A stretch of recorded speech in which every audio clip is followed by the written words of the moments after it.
부진공정의 관리대책 및 민원, 기상, 업체 부도에 대한 대책, 공정관리의 목적은 평소엔 원활한 공사 진행을 유도하고 그럼에도 부진공정 등 문제가 생기면 핵심 문제를 조기에 파악, 대책을 강구하므로 결국 성공적인 프로젝트를 수행하기 위함이야. 이에 민원, 기상, 업체 부도 등의 문제에 관한 방지 및 만회 대책의 수립도 중요하겠지? 오늘은 그것을 짚어볼 거야. 먼저 관리 기준 중 부진공정이라 할 수 있는 경우는 월간 공정 실적이 예전 공정 대비 20% 이상 지연된 경우를 말하고 누계 공정 실적이 계획 공정 50% 미만에서는 20% 이상, 계획 공정 50% 이상에서 75% 미만에서는 15% 이상, 계획 공정 75% 이상에서는 10% 이상 지연된 경우를 말해. 그럼 지금부터 부진공정의 관리 대책에 대해 순서대로 설명해볼게. 첫째, 먼저 감리자가 공정 진척도를 검토하고 부진한 공정을 확인하겠지. 그 공정에서 발생된 문제점과 문제점에 대한 원인을 도출해야 되겠고, 둘째, 감리자가 시공자에게 부진공정 만회 대책 수립 요청을 해야 되겠지. 시공자는 대책을 수립하기 위해 빠르게 접수해서 검토해야 되겠지. 셋째, 시공자는 부진공정 만회 대책을 수립해야 되겠지. 제시된 공정에 대해 부진 요인을 파악하고 이에 대한 대책 그리고 분기 단축 방안을 강구해야 되겠지. 만회 대책 수립이 끝나면 감리자에게 제출하고,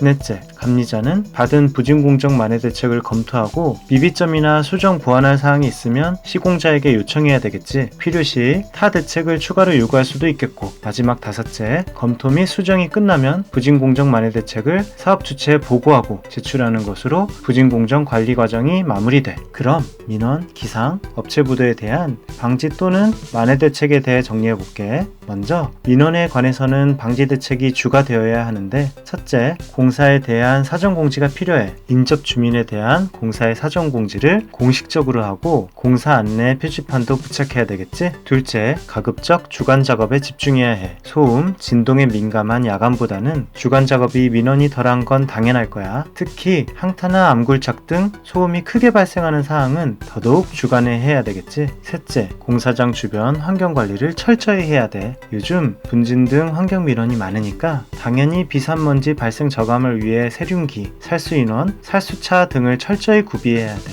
마지막으로 소음 진동도 관리해야 되겠지. 소음 펜스와 소음계를 설치하고 항시 확인이 가능한 시스템을 구축해야 돼. 그래야 소음 민원이 들어와도 대응이 가능하겠지. 다음은 기상에 관한 부진 방지 대책이야. 첫째, 계약부터 기본적으로 천재지변에 대한 계약 조건을 명시해서 천재지변 발생 시에 공기 변동이나 공사 금액 조정을 받을 수 있도록 해야 되고, 둘째, 재해에 대한 방지 및 비상시설을 구축해 놔야 되겠지. 수방 대책이나 대피소가 이에 해당되겠고, 셋째, 늘 공사 전 기상 예보를 확인해서 기상이 안 좋을 시 공사에 대한 재분배를 실시해야 돼. 마지막으로 업체 부도에 대한 대책으로는 첫째, 대체업체를 신속 수급할 수 있어야 하니 사전에 해당 공정의 대체업체를 수배 및 연락해 놔야 되고, 둘째, 공사비 미지불 등에 대해 평소 관리를 잘 해놔야 되고 부도업체와의 법적 대책을 수립해 놔야 되고, 상황에 따라 잔여 공사의 직영 처리와 직불제도 검토해야 되겠지. 그럼 오늘은 이만 끝!